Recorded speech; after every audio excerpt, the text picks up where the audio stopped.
Alright guys, I know I've mentioned before that I'm a travel nurse, but I thought I'd take some time to just delve into it. So this is all about travel nursing. Here we go.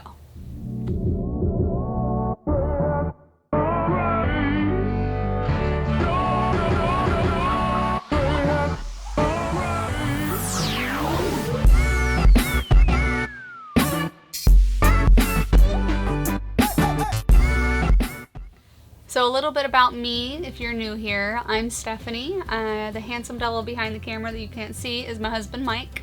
I have been a nurse for about 8 years. I started on a cardiac step-down floor, and I did that for 2.5 years, did charge, precepting, all that fun stuff. Then I moved to an ICU. I trained to recover open hearts, so that was pretty much my specialty there, but we also had neuro patients. We were just a general ICU, so I got to see a little bit of everything. 2 years after working there, I decided to take the plunge and start travel nursing. So at this point, I've been a travel nurse for 4 years. I have been in cardiac ICUs, neuro ICUs, trauma ICUs, general medical ICUs. I'm an ICU nurse, so pretty much any type of ICU at this point I've worked in. About 2 years into travel nursing, Mike and I decided to buy a camper, so now we full-time in an RV. If you're interested in full-time RVing, there's lots of videos we've done about that because that's how we live. But this one today is going to be all about travel nursing. So what is travel nursing? The easiest way I've found to describe travel nursing is that I'm a contract worker. I am contracted to work at different facilities through my company. I'm going to break all that down through this video, but basically, I'm a nurse and I go and I fill needs in hospitals on a short-term basis. Most of my assignments are 13 weeks long. That's pretty much the normal. There can be as short as 2 weeks, as long as like 40-week contracts, which I think is crazy, but that's travel nursing. So how do you start? How do you become a travel nurse? Well, first off, it starts with experience. Like I said already, I was a nurse for about 4 years before I started travel nursing. The general rule of thumb is 2 years experience in whatever field of nursing that you do. I've met people who have been a nurse for a year and decide to start travel nursing, and I've met people who've been nurses for 20 years and decide to start travel nursing.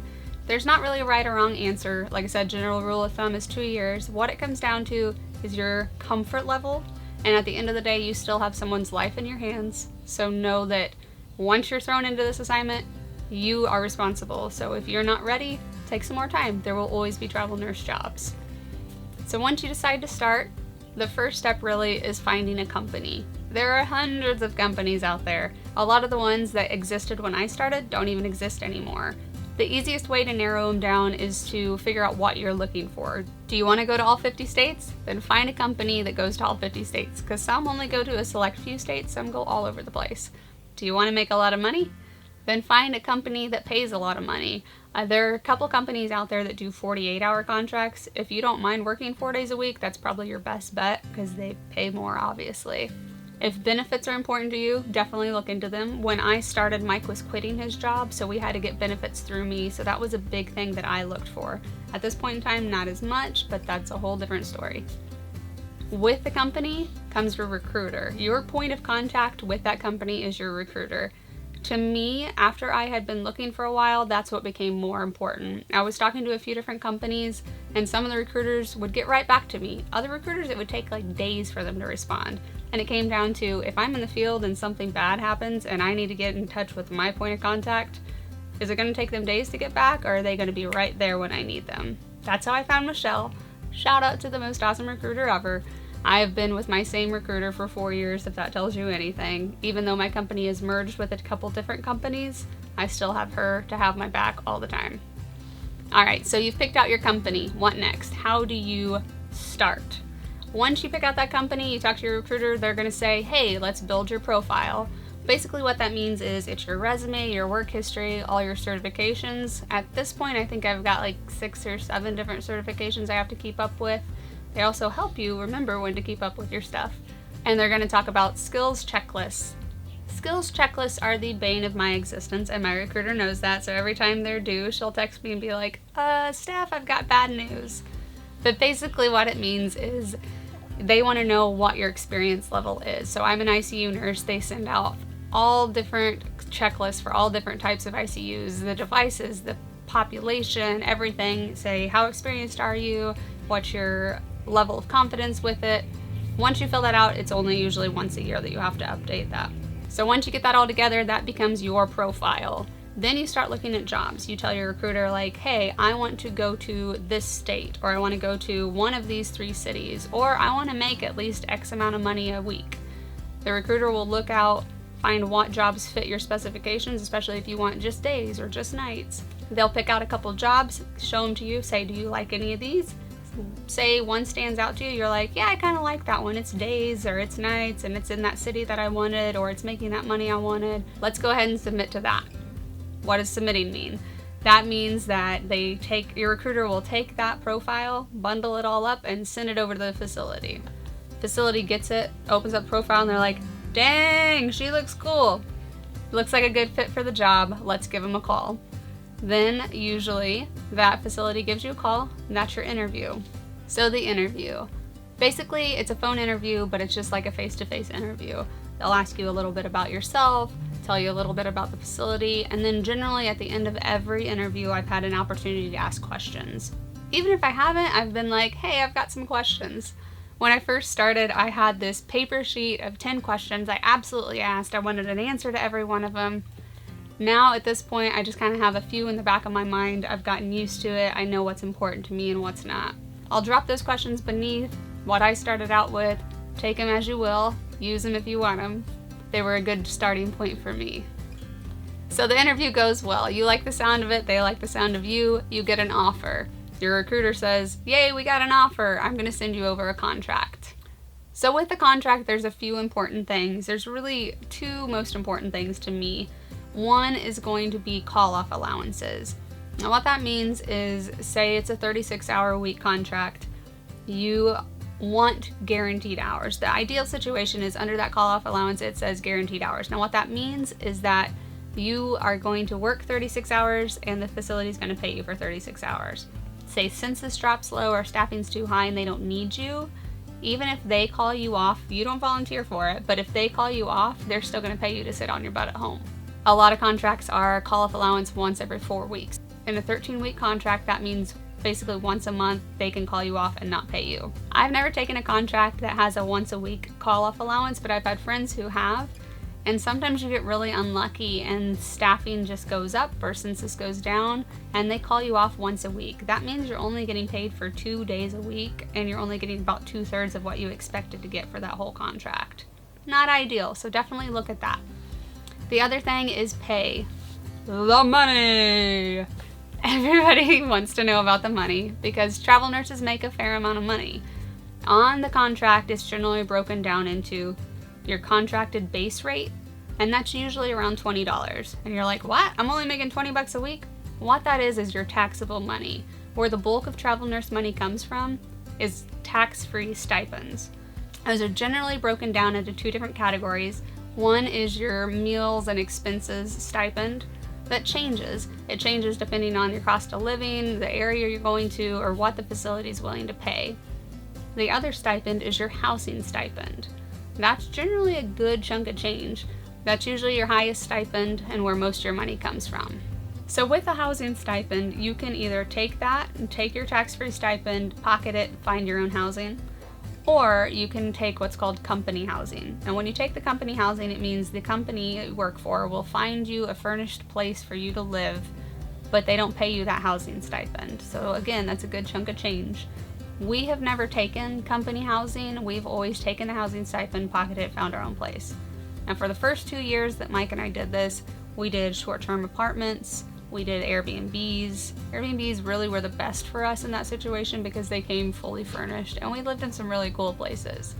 Now 2 years ago, we bought the RV, so it's amazing. We have our own house. It goes with us everywhere. So obviously we pocket that housing stipend. I've had some friends that have taken company housing and they feel like they lost out on a lot of money. Sometimes it doesn't work out and you have to take the company housing. That's fine, but know that that's a way you can kind of pocket a little extra money. So you've signed your contract, it's official, you've found your housing, you're ready to go. What else do you need to do before you actually get to the job? One is licensing. Every state you go to, you have to get a new nursing license in. It doesn't mean you have to retest, it doesn't mean anything like that, but it does mean they're going to take your money. Your company will pay you back that money once you work in that state, but it does get a little tedious to have to worry about getting a new license in every state. Your recruiter will be the go-to person to ask this information, but know that every state is different. Some states you can get a license in 24 hours. Some states it could take up to 6 months to get that license. So if you're wanting to go to a certain state, make sure to talk to your recruiter beforehand about how long it's going to take for you to get that license and when you need to start that process. Then comes all the testing from the facility. The facility always sends a bunch of testing. Some facilities it's been really quick and painless. Some facilities it's literally taken me days to get through all of it. There's generally like an EKG test, hey, this is the charting, do you know it test. There's medication test, all kinds of stuff. Testing and then modules you have to go through that say, basically you know how to be a nurse and you know how this place is going to expect you to be a nurse. Tedious, comes with every assignment though. Alright, so you get all the pre-stuff done, you've got your license, your contract is signed, you've done all the modules and testing they want you to. Then you get to the actual facility and start orientation. Orientation for me has been as short as 6 hours on the computer and 6 hours on the floor, 1 12-hour shift, and then I start. And as long as like a 7-day orientation. General rule of thumb, 3 to 5 days. A couple days doing HR computer stuff, and then a day or 2 on the floor actually shadowing a nurse, and then you're on your own. This is where the experience level and comfort level with your skills comes into effect. Just know that once you're done with that orientation, you are on the floor on your own working as a regular nurse. So I've always said a 13-week contract, 3 months, you spend the first month basically trying to get your feet underneath you. Everything's new, everybody's new, you're learning the docs, learning how this system does everything. And then second month you're like, all right, I got this, pretty cool. And then third month you're like, oh crap, I gotta figure out where I'm going next. You generally start looking for the next assignment about halfway through that assignment. So about 6 weeks left, I start looking. 4 weeks left, I start submitting. That is if I don't want to extend. Some facilities will need you for longer and ask you to extend, or you can ask to extend. You're like, I really love it here, I'm making good money, I have a lot of friends, I'm gonna stay here a little longer. We've extended in a place for as long as 8.5 months, and there's been a lot of assignments, 3 months hit, and we get out of there. But know too that in that third month you need to start looking for your next place if you haven't already. Then you gotta start the process all over again. Another option is staying where you're at. I've met several travel nurses that they go to a place, they love it so much, they extend as long as they can, and then they're like, I'm just staying here. Then you're not a travel nurse anymore and you're not cool, but whatever. I like that. We have got to see stuff that I never thought we'd be able to see, and not just for a weekend here or there. We get to spend 3 months in a city. We get to take all these little road trips off to the side of all these cool places surrounding where we're at too. We've seen so much of this beautiful country. We've seen the West Coast to the East Coast. We've seen some of the Pacific Northwest. We've seen the Rockies, the Cascades, the Smokies. We've been down to Florida. It doesn't mean we've done assignments in all these places, but even the little side trips we've been able to take. I worked 13 weeks and then I take a couple weeks off. When Mike was working, he had 2 weeks of vacation the entire year. So we were very, very picky about what we could do in those 2 weeks, and a lot of times they were already spoken for. Now, I might work a contract and be like, let's just take a few weeks off. We've saved up enough, we're good to go, let's go do this cool trip. I've met friends that only work on principle 8 months of the year, and the other 4 they travel or they go home to see family. The flexibility of it is amazing. The being able to travel is amazing. I've met some of the best friends I've ever had doing this. That kind of pulls me into the cons too, because Mike and I might make these amazing friends and spend 3 months solid with them, and then we go our separate ways because a lot of them are also travel nurses. The cool thing about that is now we have friends all over the states, but it's definitely a con to not be able to consecutively have the same friends. You're always the new kid. You're always the new kid on the unit, not having a lot of friends there, not knowing a lot of people. But at the same time, that really pulls you out of your shell. I was such an introvert and so quiet when I started doing this, and now I have just kind of forced myself to come out of that bubble. This job kind of forces you to come out of it. In that way, I have grown so much as a person and as a nurse. Not only do we not get to see the friends that we've made or have them around all the time, another big con is not getting to see our family. At this point, I haven't seen part of my family in 7 months, and that's really hard because I'm pretty close to my family. but we get back to see them every now and then, and we can also take those length of time off to go back and just spend time with family. So is it worth it? Absolutely. I'd say if you're even thinking about doing travel nursing, go for it.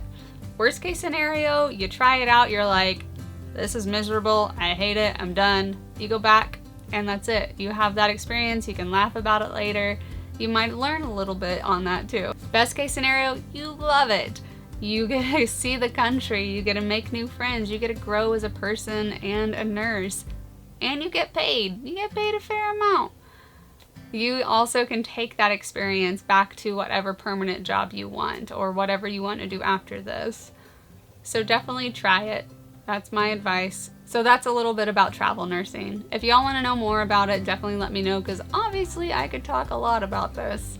There's so many more things that go into it and just breaking down those individual things that we talked about. If you like this, give it a thumbs up. If you want to see more about our life and travel nursing and RV living, hit that subscribe and come back for more.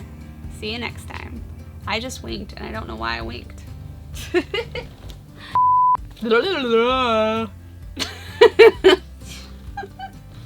We live by an airport. That's been fun. That's my airplane impression. What's your best airplane impression? That sounds like a cow. Ah! All right.